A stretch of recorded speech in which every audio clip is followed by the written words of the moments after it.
Hello guys, आप लोगों को नमस्कार। हम लोग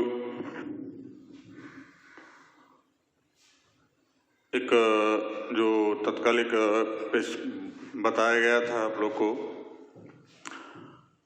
कि इधर भागलपुर में जो है हम शिक्षकों का एक मीटिंग किया गया था। इस मीटिंग में डिसीजन यही हुआ कि बहुत जल्द आप लोग का ऑफलाइन क्लास चालू होने वाला है।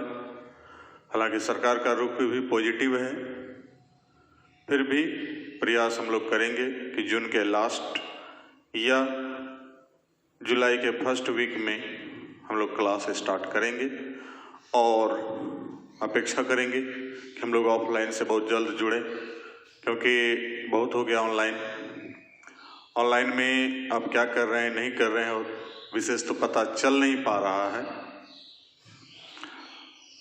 तो थोड़ा सा धैर्य रखें और 8-10 दिन उसके बाद हम लोग फिर मिलेंगे ऑफलाइन के साथ। तब तक हम लोग यहाँ पर देखते हैं अभी जो हम लोग स्टार्ट किए थे सरफेस केमिस्ट्री, तो उसमें 2 क्लास हम लोग अब तक में हो चुका है। तीसरा क्लास जो हम लोग देखने जा रहे हैं कि हम लोग पिछले क्लास में देखे थे एडजॉर्प्शन के बारे में और बोले थे कि एडजॉर्प्शन के बारे में ही आगे देखना है।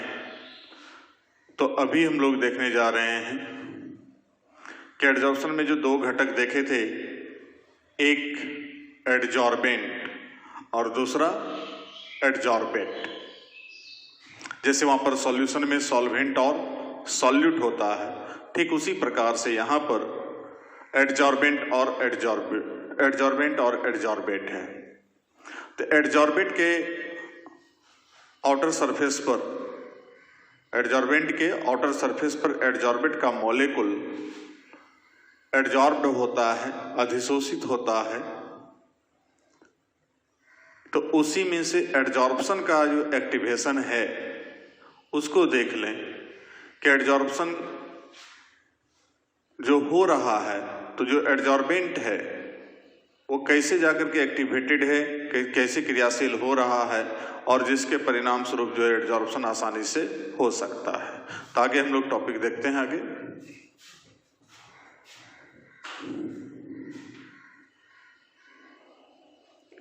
एक्टिवेटेड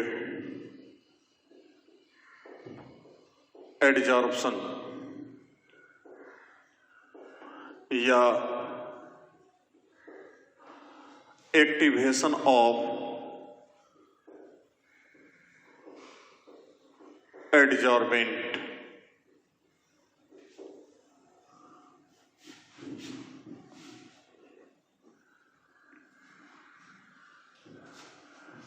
कहता है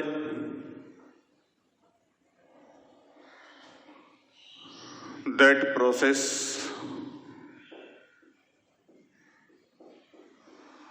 or activity or phenomenon by which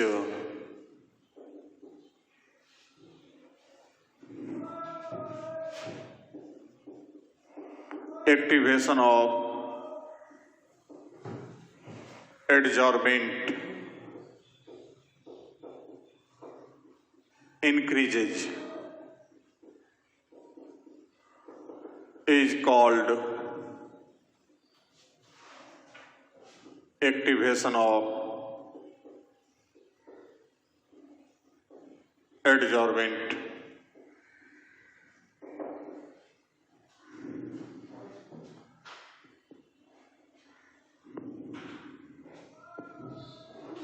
तो यहां पर हम लोग कह सकते हैं एक्टिवेशन की जगह पर एडजॉर्बिंग पावर तो ज्यादा सुटेबल रहेगा। एडजॉर्बिंग पावर जो है एडजॉर्बेंट का इंक्रीज करते हैं, बढ़ाते हैं, तो इस फेनोमेनन को कहा जाता है एक्टिवेशन ऑफ एडजॉर्बेंट। तो किसी भी एक्टिव जो यहाँ पर हमको जो एडजॉर्बेंट है, जो यहाँ पर हम लोग कल देखे थे, फिगर के रूप में भी देखे थे कि ये एडजॉर्बेंट है, और ये जो पार्टिकल यहाँ पर आ रहा है तो इसको कहते हैं हम लोग एडजॉर्बेट। ये याद है हम लोग को। अब इस एडजॉर्बेट का मॉलिक्यूल इसमें एंट्री मारेगा, इसके आउटर सरफेस के अंदर अधिशोषित होगा, एडजॉर्ब होगा, तो वो इसकी एक्टिविटी पर भी डिपेंड करेगा। यदि ज़्यादा एक्टिव है तो अट्रैक्शन फोर्स तगड़ा लगाएगा, और अट्रैक्शन फोर्स तगड़ा लगाएगा तो वैसे कंडीशन में उसको क्या होगा, अपनी ओर अधिक आकर्षित करेगा, और आकर्षित जब अधिक करेगा तो वैसे स्थिति में यहाँ पर क्या होगा, एडजॉर्प्शन का जो रेट है वो बढ़ेगा, और वो डिपेंड करता है उसके एडजॉर्बिंग पावर को हम यदि बढ़ा दें तो इसी एडजॉर्बिंग पावर को बढ़ाने की प्रक्रिया को ही हम लोग, एडजॉर्बिंग पावर बढ़ाने की क्षमता को या जो भी उसकी घटना को हम लोग क्या कहते हैं, एक्टिवेशन ऑफ एडजॉर्बेंट। ठीक है।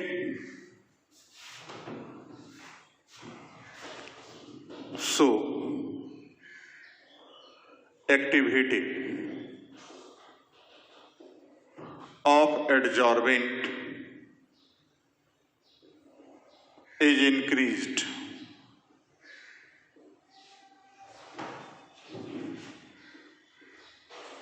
by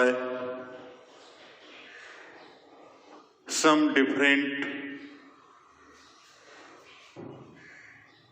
other activities which are following.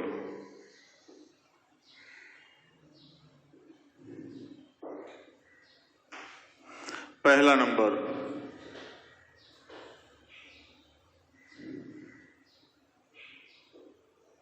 Surface area.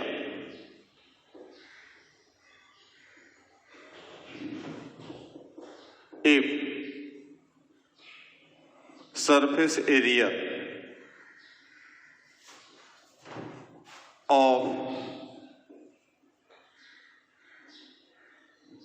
Adsorbent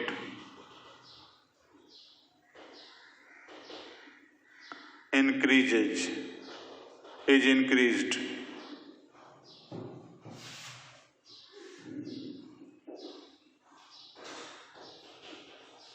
then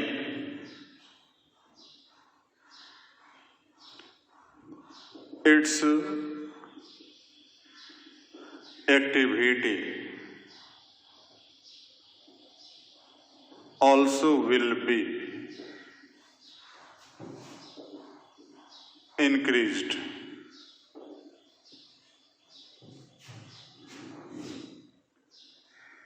This phenomenon is completed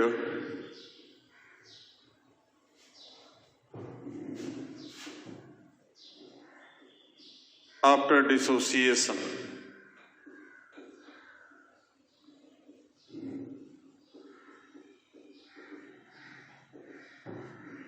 of adsorbent as smaller particles.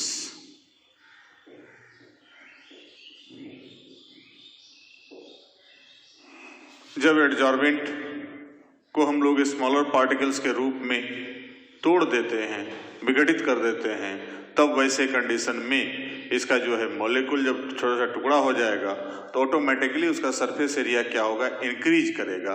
और सरफेस एरिया जब इंक्रीज करेगा तो उसका एक्टिविटी अपने आप क्या होगा, बढ़ जाएगा, क्योंकि जितना अधिक सरफेस एरिया ज़्यादा होगा उसमें अधिक मॉलिक्यूल एडजॉर्ब होगा। तो जैसे मान लीजिए कलम है, कलम पर यहाँ पर अभी हम पानी से इसको भिगो रहे हैं, मान के चलिए थोड़ा देर, तो इसका अपना सरफेस एरिया होगा। अब इसको छोटे छोटे टुकड़े में बांट दिए तो एरिया तो बढ़ेगा ना, क्योंकि टुकड़ा जो कटेगा तो ये एरिया तो बार बार बढ़ेगा। सब दोनों टुकड़े, दो टुकड़ा हुआ तो एक इधर वाला एक इधर वाला, दोनों का सरफेस एरिया बढ़ेगा। फिर जाके और टुकड़ा हुआ तो फिर बढ़ेगा हमको, ये तो उतना ही रहेगा, लेंथ उतना ही रहेगा, लेकिन इसके ये वाला जो क्रॉस सेक्शनल एरिया है इसका तो ये बढ़ जाएगा। तो ये जब बढ़ेगा तो वैसे कंडीशन में सरफेस एरिया इंक्रीज करेगा और अधिक से अधिक पानी इसके संपर्क में आएगा, तो जिसके परिणाम स्वरूप हमको यहाँ पर क्या होगा, इसका एडजॉर्प्शन पावर या एडजॉर्बिंग पावर जो है ऑटोमेटिकली बढ़ जाएगा, क्योंकि जितना अधिक टुकड़ा करते हैं, जितना छोटे छोटे टुकड़े में बांट रहे हैं, उतना ही उसका सरफेस एरिया इंक्रीज करेगा, और सरफेस एरिया उतना ही इंक्रीज जब करेगा तो उसका एक्टिविटी भी इंक्रीज करेगा।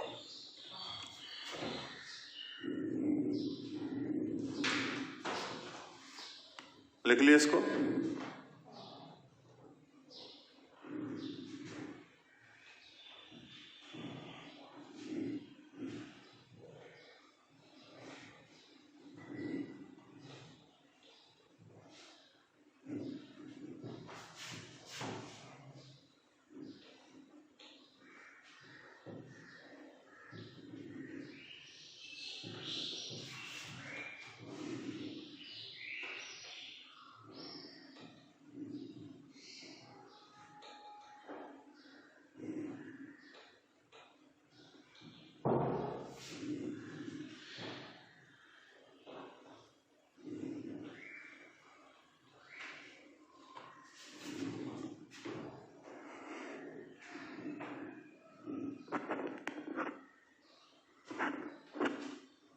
दूसरा,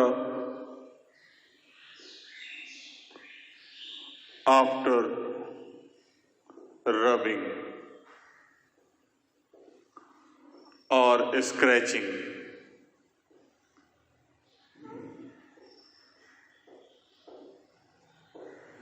when metallic surface is rubbed or scratched,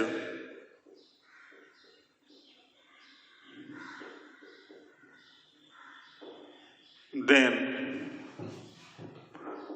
its surface area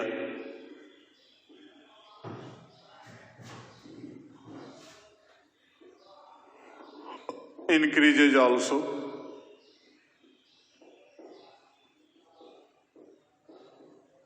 from which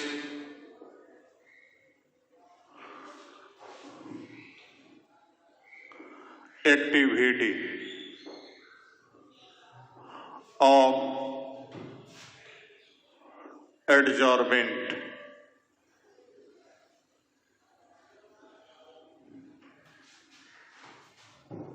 will increase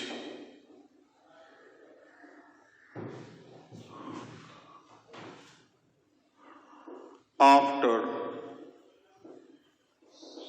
this phenomenon। जैसे मान लिए ये लोहा का रॉड है, अब इसको स्क्रैच करते हैं, कुछ खरोंच लगाते हैं, ऊपर नीचे उतार चढ़ाव कुछ होगा, तो उसका जो प्लेन सरफेस है, इसका सरफेस एरिया अलग होगा। अब यदि हम इसको थोड़ा सा खरोंच लगा देते हैं, स्क्रैचिंग करते हैं, रब करते हैं, कोई चीज से रगड़ते हैं, कि जैसे मान लीजिए हमको बालों के सामने में इसको जाकर रगड़ थोड़ा खुरदरा बना देते हैं, तो इसको जो खुरदरा थोड़ा सा बना देंगे, तो जिसके परिणाम स्वरूप इसका सरफेस एरिया बढ़ेगा, और सरफेस एरिया जब बढ़ेगा तो इसका एक्टिविटी क्या होगा, स्वतः बढ़ता जाएगा। तीसरा,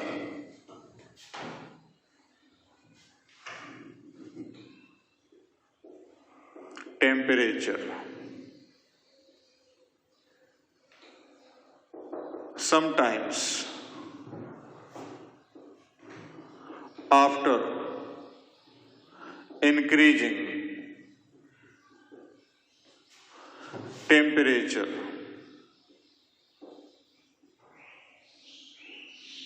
for some adsorbents,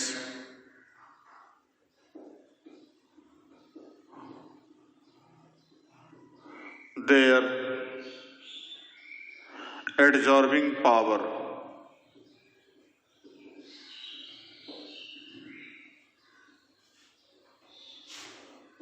increases, from which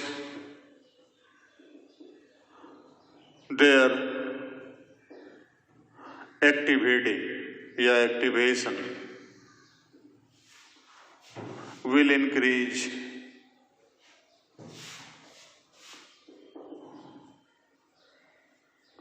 also। उसका एक्टिवेशन भी क्या होता है, बढ़ जाता है। एडजॉर्बिंग पावर बढ़ेगा, टेम्परेचर को बढ़ाएंगे तो तो एग्जाम्पल के लिए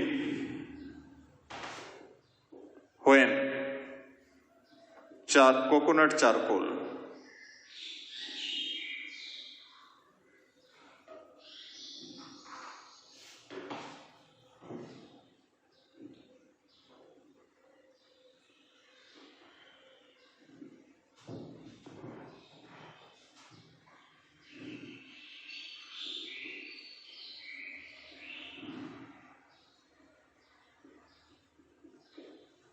charcoal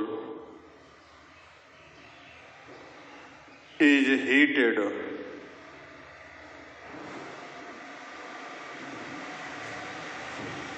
from 650 Kelvin to 1330 Kelvin.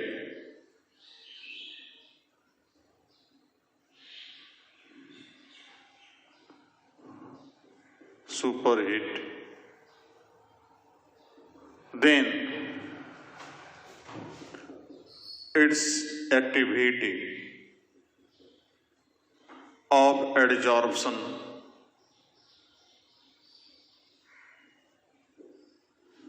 increases.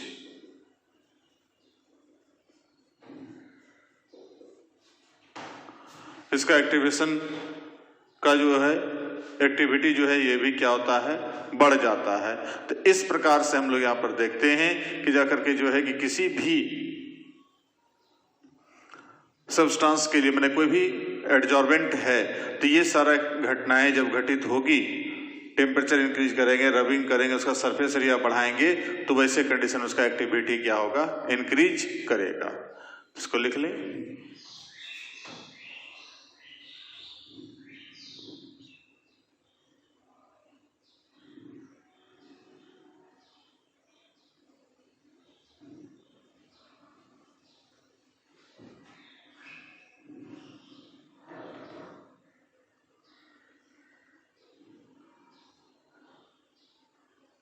हो गया?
चलिए हम लोग यहाँ पर चलते हैं।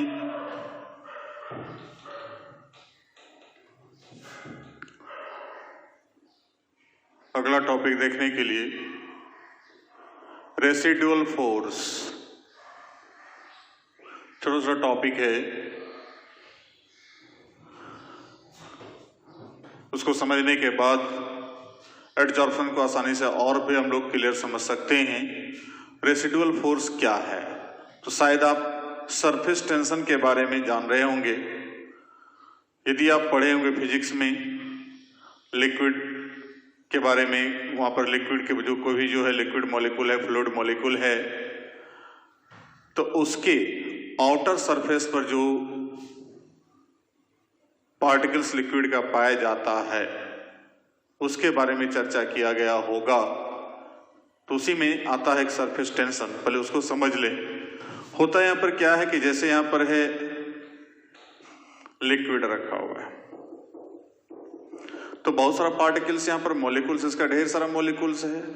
और हम लोग ये भी जान रहे हैं कि किसी भी सब्सटेंस में, कोई भी पदार्थ में जितने भी मॉलिक्यूल्स हैं, उन मॉलिक्यूल्स के बीच एक इनविजिबल अट्रैक्शन फोर्स कार्य करता है, जिसको हम लोग बोलते हैं इंटरमॉलिक्यूलर फोर्स, या उसी को हम लोग वांडर वाल फोर्स भी बोलते हैं कि जितने भी पदार्थ है उसके मॉलिक्यूल्स के बीच एक इनविजिबल अट्रैक्शन फोर्स कार्य करता है हमेशा।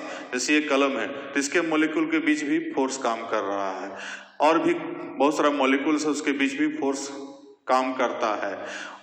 उस फोर्स का मान जितना ज्यादा होगा वो अधिक मजबूती के साथ जाके जो है कि जुड़ा रहेगा। जितना कमजोर होगा, जैसे गैसियस सब्सटेंस है तो गैसियस सब्सटेंस में क्या होता है, मॉलिक्यूल्स के बीच इंटरमॉलिक्यूलर फोर्स काफी कमजोर है, जिसके परिणाम स्वरूप जाकर वो दूर दूर फैल सकता है। लेकिन सॉलिड सब्सटेंस में इंटरमॉलिक्यूलर फोर्स सबसे अधिक है, लिक्विड में थोड़ा सा उससे कम है, लेकिन गैस से ज्यादा है, तो जिसके परिणाम स्वरूप लिक्विड मॉलिक्यूल उतना ज्यादा उड़ता नहीं है जितना कि गैसेस मॉलिक्यूल से एक दूसरे से दूर हटते जाता है। तो ये जाकर के जो है कि हमको उसी तरह का यहाँ पर इस लिक्विड मॉलिक्यूल के बीच जितना भी मॉलिक्यूल है उसके बीच अट्रैक्शन फोर्स इधर से चारों तरफ से इस पर वर्क कर रहा है। इधर से खींच के रख रहा है, इधर से खींच के रख रहा है, सब जगह खींच के रख रहा है।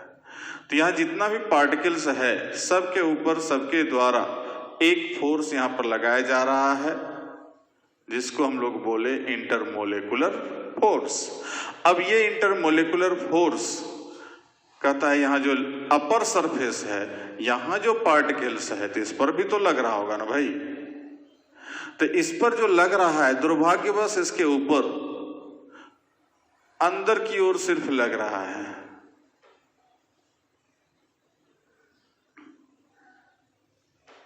ठीक है, तो यहां जो अंदर ऊपर से कोई फोर्स, जो ऊपर लिक्विड का मॉलिक्यूल वहां प्रेजेंट नहीं है, तो ऊपर से कोई फोर्स लग नहीं रहा है। तो जो भी फोर्स लगेगा तो इसको अंदर की ओर खींचने का प्रयास करेगा, और अंदर की ओर जब खींचने की प्रयास करेगा तो ये इस प्रयास में सफल ना हो, उससे बचने के लिए ये अपने सरफेस एरिया को मिनिमाइज कर लेता है, ताकि छोटा संकुचित कर लिया, ताकि जाके उस पर फोर्स का अनुभव कम हो। इसी घटना को हम लोग बोलते हैं surface tension for any liquid. किसी भी लिक्विड पर जो यहाँ पर आउटर सरफेस पर जो मॉलिक्यूल्स है, इस पर जो हमको यहाँ पर इंटरमोलिकुलर फोर्स अंदर की ओर लग रहा है, ऊपर तो लग नहीं रहा है, चारों तरफ नहीं लग रहा है, सिर्फ अंदर की ओर लग रहा है। उस फोर्स से बचने के लिए, ताकि उस फोर्स का प्रभाव, यदि यहाँ पर क्या है चारों तरफ लग रहा है तो बैलेंस्ड है, ये इधर भी लग रहा है, इधर भी बराबर फोर्स लग रहा है, तो कहीं नहीं जाएगा, ये भी कहीं नहीं जाएगा, ये भी कहीं नहीं जाएगा, सब अपने अपने जगह प्रेजेंट है। लेकिन यहाँ पर जो मॉलिक्यूल है उसको इधर तो लग रहा है लेकिन इधर कोई फोर्स नहीं लग रहा है, तो वैसे कंडीशन में इसका खतरा रहता है कि ये अंदर की ओर चलाना है।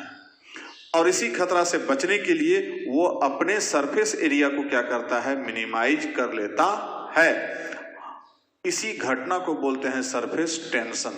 जबकि दूसरे रूप में जब इसको डिफाइन करते हैं तो पर यूनिट लेंथ पर जो भी फोर्स लग रहा है, इसका जो अपर लेयर है इसके पर यूनिट लेंथ पर जो भी फोर्स लग रहा है, that force will be called surface tension. ये लिक्विड के लिए हो रहा है। सेम यही घटना यहां पर जब कोई एडजॉर्ब होगा कोई सब्सटेंस, अब यहाँ पर कोई सॉलिड है या कुछ भी है, अब यहाँ जैसे एडजॉर्प्शन के लिए आएगा पार्टिकल, तो इसको अंदर की ओर फोर्स लगेगा। अंदर की ओर जो फोर्स लगेगा, इस फोर्स से बचने के लिए अपना तो बचने का प्रयास करेगा, तो बचने के जो प्रयास करेगा तो उसी बचने के लिए काउंटर फोर्स तो अपना लगाएगा वो, कि ताकि हम वहां पर मेंटेन रहें, अंदर ज्यादा नहीं घुसे। चूंकि एडजॉर्प्शन हो रहा है, एब्जॉर्प्शन हो नहीं रहा है।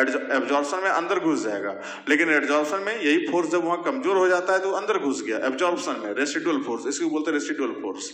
तो रेसिडुअल फोर्स यहां पर जाके एडजॉर्प्शन में अधिक रहता है, जिसके परिणाम स्वरूप ये अपने सरफेस पर यहाँ पर मेंटेन करके रखता है। तो यहाँ पर जाकर के जो भी फोर्स यहाँ पर हमको इसको अंदर की ओर खींचने का प्रयास कर रहा है, उस फोर्स से बचने के लिए जो अपना फोर्स अप्लाई कर रहा है, उस फोर्स को हम लोग कहते हैं रेसिडुअल फोर्स। तो रेसिडुअल फोर्स जो है कि बहुत मायने रखता है। जितना अधिक रेसिडुअल फोर्स होगा उतना ही सरफेस पर हमको रुकेगा। रेसिडुअल फोर्स कम होगा तो वो जाकर के अंदर की ओर घुस जाएगा, जिसके कारण एब्जॉर्प्शन हो जाएगा, एडजॉर्प्शन नहीं होगा। तो वैसे स्थिति में जाके यहाँ पर जाके जो फोर्स लग रहा है उसके बारे में यहाँ पर चर्चा हम लोग कर रहे हैं।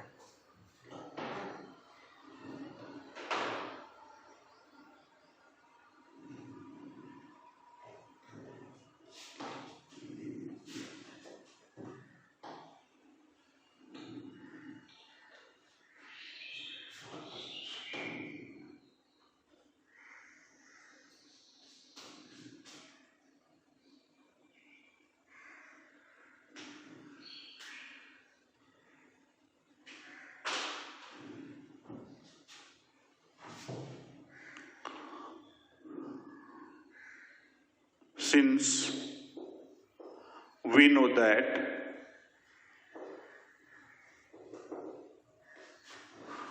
at the upper layer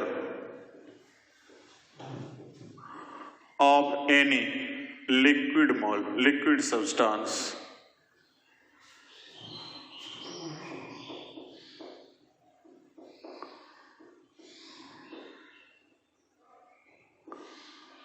surface tension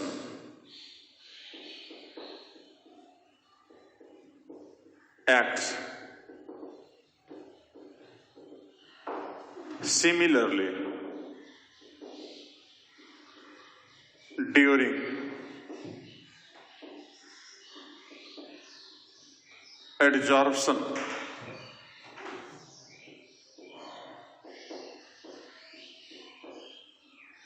of any substance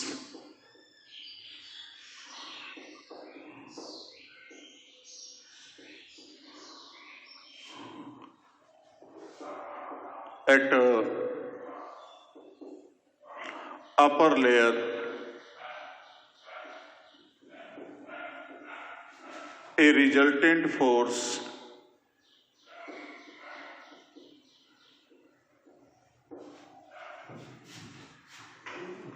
is applied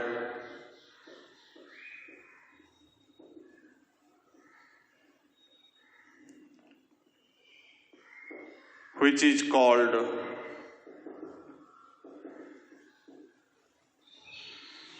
residual force.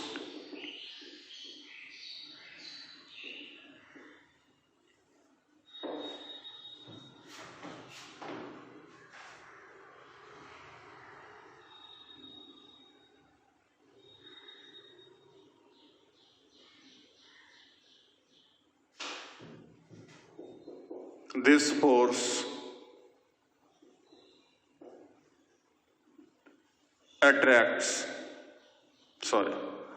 due to this force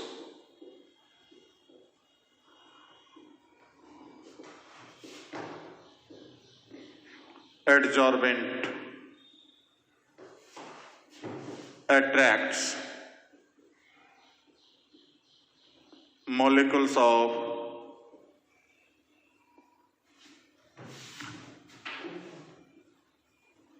adsorbate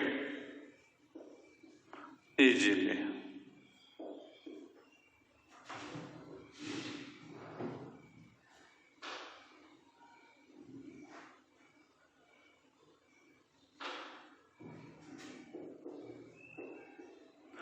Such force may be equivalent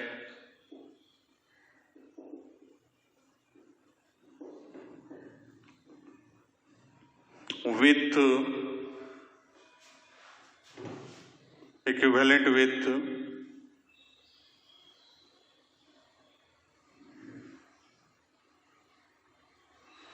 van der Waal force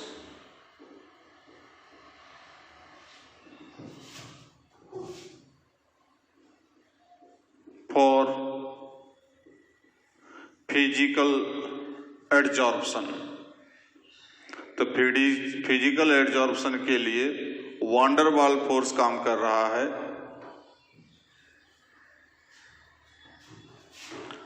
और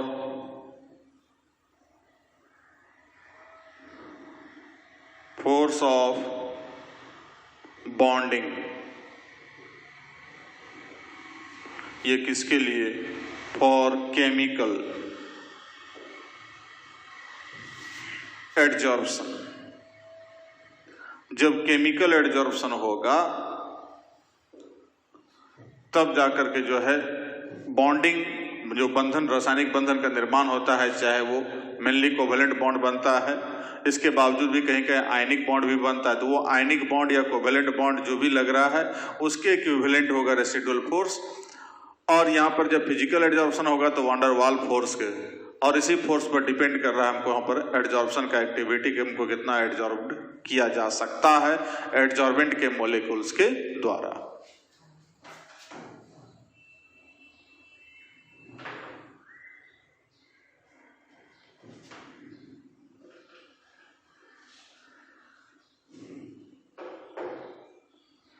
गया?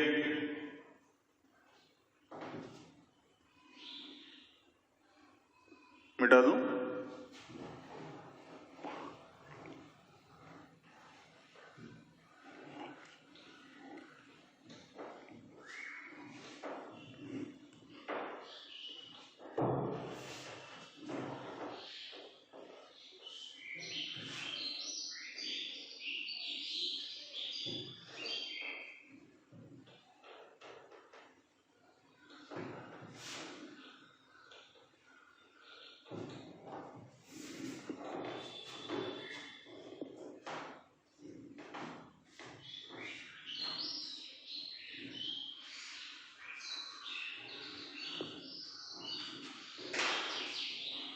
अब हम लोग देखते हैं यहां पर difference between physical adsorption and chemical adsorption.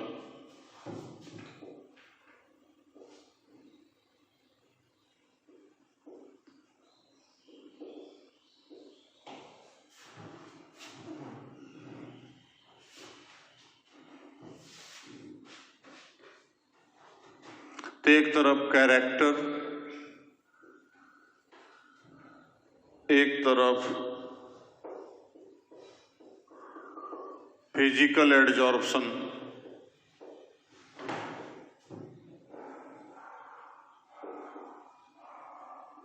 Chemical adsorption,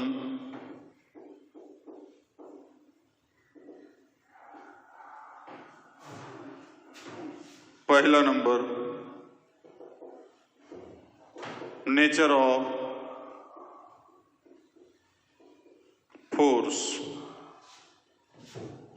तो यहां पर जाकर के जो है कि हम लोग कहें पहले टाइप्स ऑफ फोर्स। तो टाइप्स ऑफ फोर्स में इसमें तो वांडरवाल फोर्स लगेगा,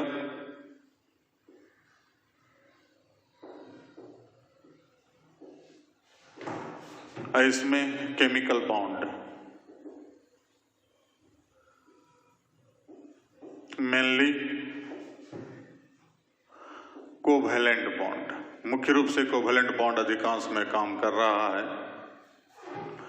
अब दूसरा नेचर ऑफ फोर्स। तो ये तो वीक फोर्स, ये स्ट्रॉन्ग with respect to फिजिजॉर्प्शन। फिजिजॉर्प्शन के तुलना में, इसके तुलना में थोड़ा सा मजबूत फोर्स यहां पर लग रहा है।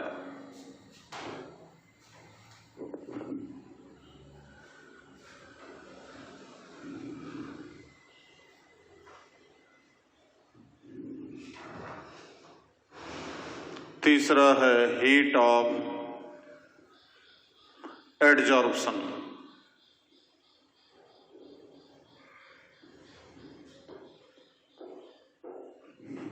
तो इसका जो है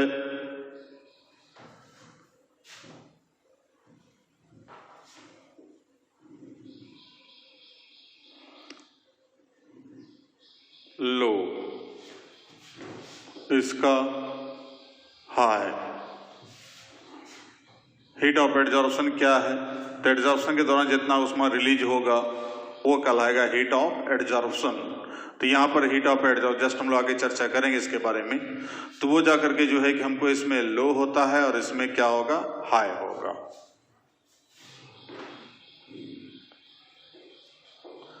रिवर्सिबिलिटी,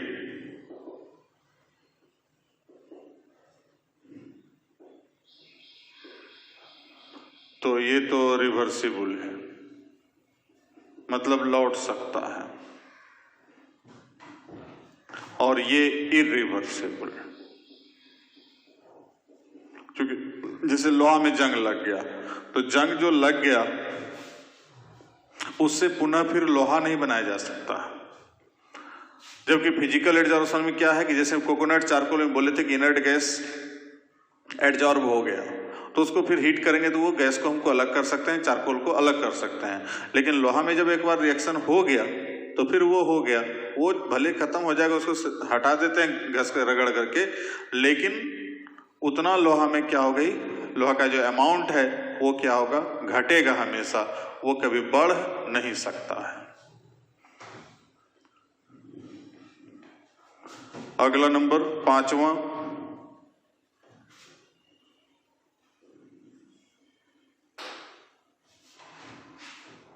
इफेक्ट ऑफ टेम्परेचर। तापक्रम का प्रभाव जो यहां पर होगा,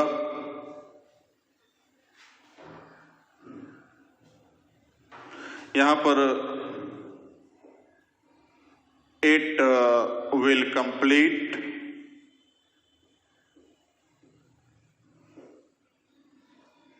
at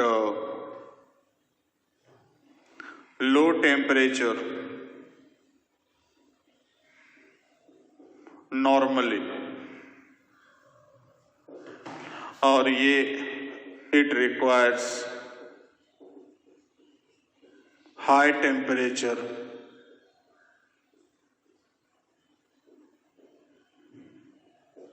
with respect to फिजिजॉर्प्शन। तो फिजिजॉर्प्शन के तुलना में इसमें हाई टेम्परेचर चाहिए और इसमें क्या है, लो टेम्परेचर। लिखिए पहले इसको,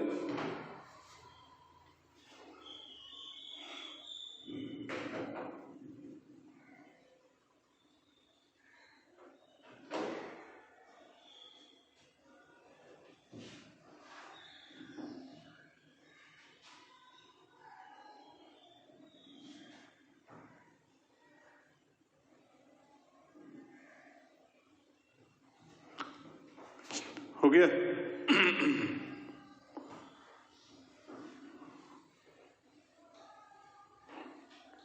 छठा number,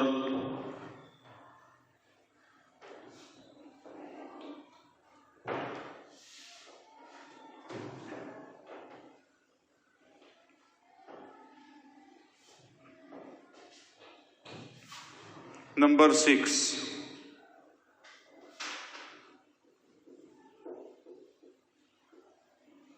a structure of layer adsorbed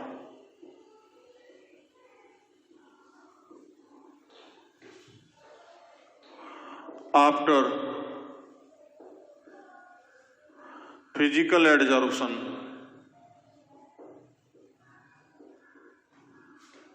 multi-layer of adsorbate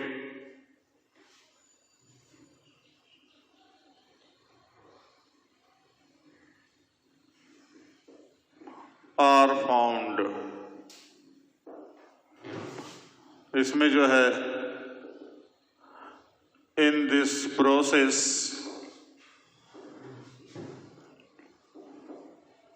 unilayer of adsorbate is found। तो इसमें जो है मल्टी लेयर पाया जाता है, मतलब एडजॉर्प्शन के पश्चात कई एक लेयर में, जैसे मान लिया हम लोग यहाँ पर एडजॉर्प्शन है हो रहा है इस पर, तो यहाँ पर एक लेयर तो है, कभी कभी एक से अधिक लेयर भी यहाँ पर हमको आउटर सरफेस पर दिखलाई पड़ता है, तो ये मल्टी लेयर है। और इसमें सिर्फ जब भी होगा तो एक ही लेयर बनेगा, एक ही लेयर में एडजॉर्ब होगा। तो मोटा मोटी ये सारा डिफरेंसेस है फिजिकल एडजॉर्प्शन और केमिकल एडजॉर्प्शन के बीच। अब इसके बाद फिर हम लोग अगले क्लास में मिलते हैं, इसी फिजिकल एडजॉर्प्शन और केमिकल एडजॉर्प्शन के कुछ कैरेक्टर के बारे में देखेंगे डिटेल से। जो ये डिफरेंसेस आया उस कैरेक्टर के कारण आया, तो उस कैरेक्टर को डिटेल से देखेंगे नेक्स्ट क्लास में। तब तक के लिए थैंक यू।